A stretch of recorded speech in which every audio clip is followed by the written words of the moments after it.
ఏవండి బ్రేక్ఫాస్ట్ లోకి ఊతప్పం చేయనా? ఆ విషయం నువ్వు అంత మొహమాటంగా చెప్పాలా? నాకు ఊతప్పం అంటే ఇష్టమే కదా, చెయ్యి అన్నాడు. సరే అని చేసిచ్చా. అంతలోపు ఆయన ఫ్రెండ్స్ వచ్చారు.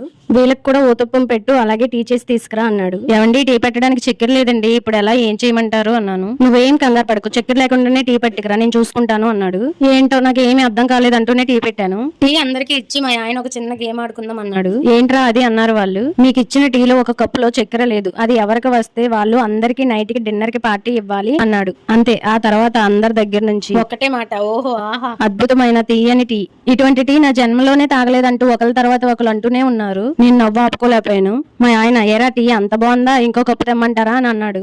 మళ్ళీ టీనా? అబ్బబ్బే వద్దులేరా, ఈ టీ చాలు సరిపోతుంది అన్నారు. మా ఆయన నా దగ్గరికి వచ్చి, చూసావా ఎలా టీ తాగించానో అన్నాడు. నువ్వు చక్కెర వేసి టీ ఇచ్చినా నిన్ను ఇంతలా మెచ్చుకొని ఉండరు కదా అన్నాడు. పార్టీ ఇవ్వాలి అనేసరికి చుక్క మిగల్చకుండా తాగేశారు. వీడియో నచ్చితే లైక్ చేసి మన ఛానల్ ని సబ్స్క్రైబ్ చేసుకోండి. Thank you.